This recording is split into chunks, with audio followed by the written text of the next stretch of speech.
Sofia is going to share 3 of her Lensbaby images shot with one Lensbaby product. Hi, Sophia. Welcome.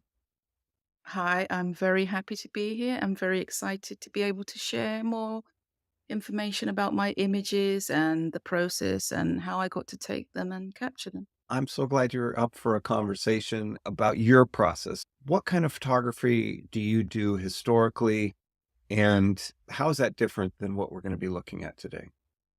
I consider myself a fine art slash documentary photographer. Mhm. So I like to document my family, my children's growth, husband, the way they communicate and interact together. That's a very important part of my photography journey. I like to do it in a more artistic way. So that's why I take it to that fine art level. But it is also a documentation because I am recording their lives. I am recording their journey. I am recording time. I also like to capture and document the streets of London, and I am a macro photographer.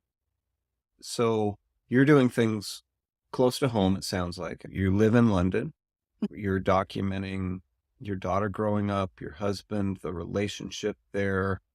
And so one of these images that we're going to be talking about is of your daughter. And then we've got a macro. You covered that. And then it looks like there's a street scene, at least something that you may have seen while you were walking on the streets. I look forward to diving into those. How did you find Lens Baby? I first noticed it on Instagram. I noticed that lots of the photographers that I admire and follow had these very interesting and unique images, lots of blur and the velvety, surreal look. And I always wondered, what are they? And I noticed that they would tag Lensbaby, and I would get to the page and search. And I kind of always thought to try those lenses. And I remember in 2019, I asked my husband for a Lensbaby as a birthday present. Wow. And that was the Composer Pro 2 with the Sweet 35. That was my first ever Lensbaby. I was very excited when it arrived, and I put it on my camera body, which was the Canon 60 Mark II in that day. And I found it hard at the beginning to use. It wasn't easy. And then I put it away for a while. I do Yeah. remember putting it away for a while. What inspired you to bring it back out?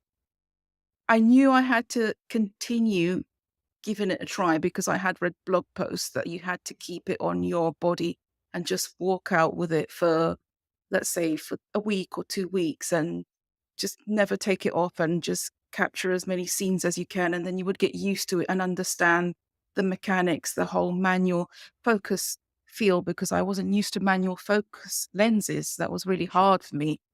And I think it was the next year, 2020, that I decided to follow blog posts to do what they had mentioned, started to work. I started to come back with images that really made me feel, wow, this is what I wanted to see. This is, and then after that, I think I got an Edge lens and I was blown away by the Edge. I think it was the Edge 35. Okay. That's one of my favorites. Yeah. Yeah. And now we're talking about the double glass two. How did you find the double glass two? Well, I was beta testing the double glass 2, and it came with aperture discs. I remember that. So I remember thinking that it's very similar to the Suite optics. I have all of the Suite optics, the 50, the 35, and the 85. I found it very similar, but then you have these aperture discs, which are amazing because you can insert them and take them out with a magnetic little hand.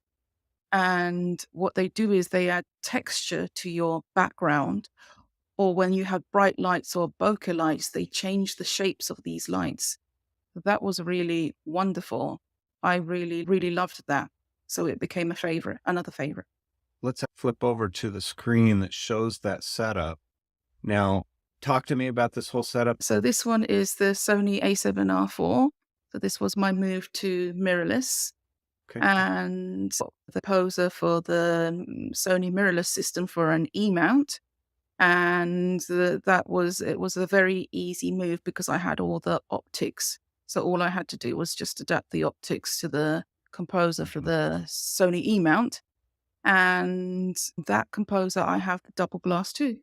mounted on it. For viewers that haven't been familiar with the optic swap system, you have the Composer Pro 2, which is the part with the two gray portions and then the silver mount in the back. And that is a focus and tilt mechanism. And what you referred to as optics, like the double glass 2, come out and then you can put in a different focal length, a different effect. And it sounds like you've got at least 3 within that system, with your double glass 2 being maybe the most recent. Is that right? Yes, it is the most recent one. Yes. Yeah. And we don't show them here, but you're talking about the drop-in apertures that have various shapes.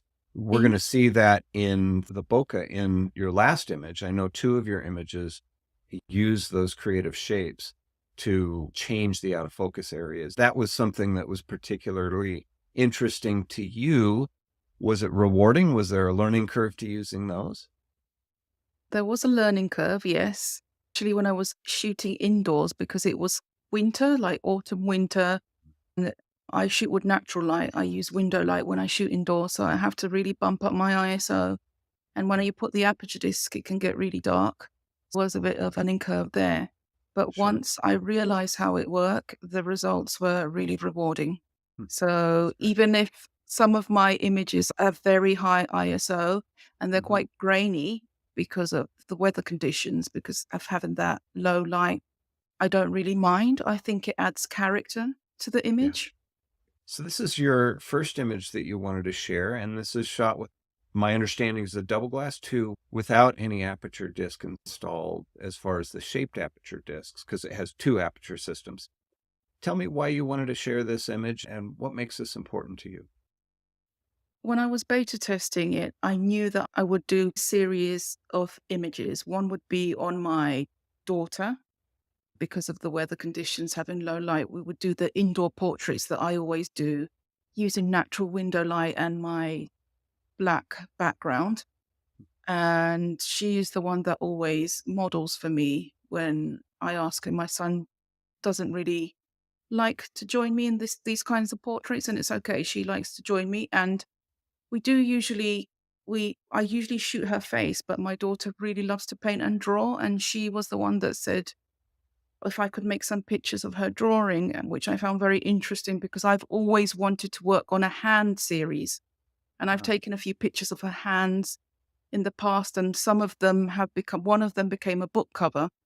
oh, And wow. I've always promised myself that I need to continue working on this hand series of my daughter, not just portraits of her face, because her hands also change. They also grow with time. And I want to capture this because it's something very beautiful. And the fact that she loves to draw and be artistic. So it was something really quick. We just grabbed a hard surface, put it on her knees, was really improvised. A sheet of paper, she grabbed a pencil and just started to draw. I always buy dresses that have a vintage kind of look, a nostalgic look. And I had 2 in mind, one that was plain, another one that had little flowers patterns because I love the way they look when they are converted in black and white, and with the Lensbaby effect, it stretches the little flowers, and I like that kind of look. At the end, it is it. So we went for the flowers. That's how I ended up capturing this portrait, and she's sitting next to the window. That light is amazing. The fact that this fits into your documentary values, that you want Mm. to document your daughter and your family, and this has a very nostalgic feel. It sounds like that's what you're going for, even with the Mhm. dress that you bought for her, to give that more historic sense of this image. When you have a detail like the flowers in the print Mhm. on her dress, and then that goes out of focus, there's a certain poetry visually. You know what that's supposed to look like because you can see it in focus, and then it turns into something different. It starts blooming Mhm. and becoming something more wild as you move Yes. away. The other thing I want to say is the choice to have so little of her art in there creates a lot of mystery for me. Was that intentional? Not really. I was for the right angle because the light was quite low, so I was I'm always watching the way the light falls. So I was more attention to the light, and it felt that there Yeah. wasn't much of the drawing in the photograph. But in the Yeah. past, I have taken pictures of her hands where she's drawing and the whole picture is included. But then I think Yeah. it adds a sense of mystery to the viewer. Yeah. Like it makes Mm. the viewer think, what is she drawing? Because she's covering it with the other hand. And knowing what it's like to shoot with a sweet spot lens, I see a perfectly placed sweet spot where her knuckle is probably at the front end of that depth of field within the sweet spot, and then you have her fingers behind. There's there's a knowledge of your gear that's coming through here and how to make this lens work. How long did it take you, and what did you do to get familiar with that sweet spot, both with the Sweet 35 and with the double glass 2? Lots of practice. When I'm doing nature, macro, it is a lot easier as long as there's no wind. Obviously, Yeah. when it's windy, it's almost impossible.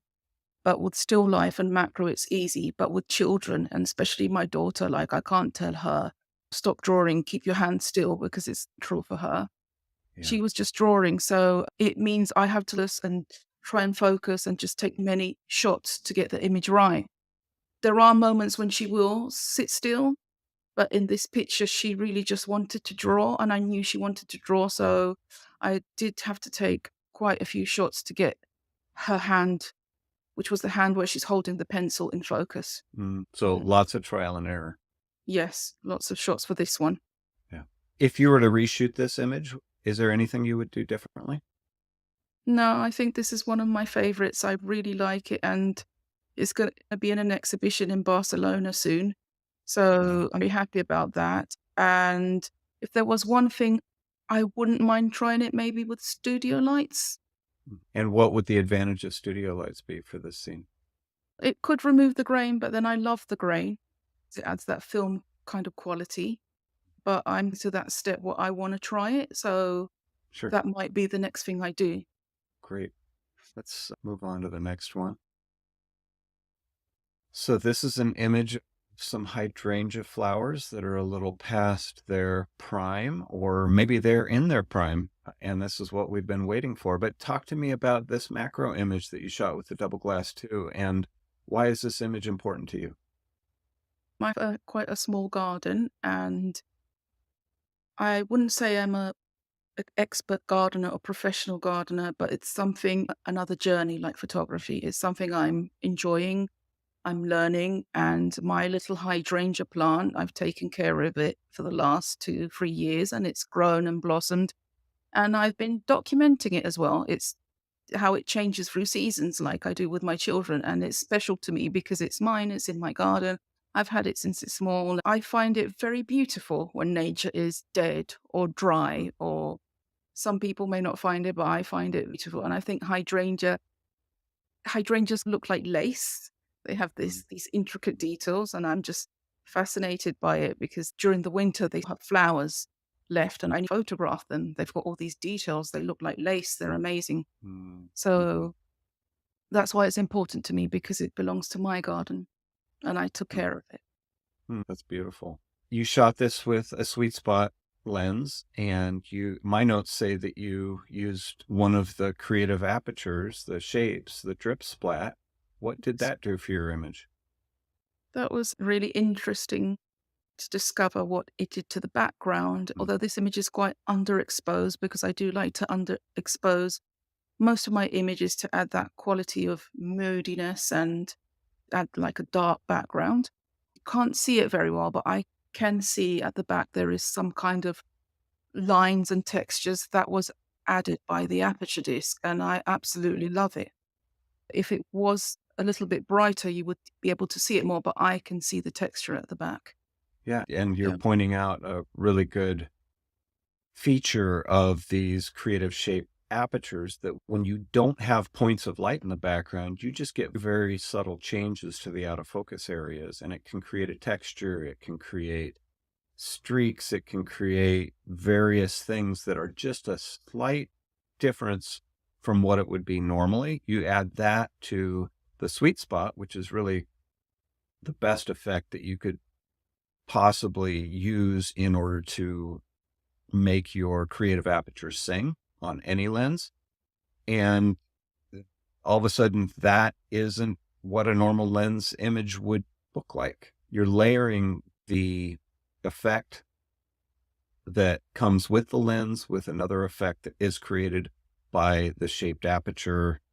When I hear you talk about the love that you put into this and why this is a personal story, that hydrangea is no longer just a hydrangea for me. This feels like the story of life and death and regeneration.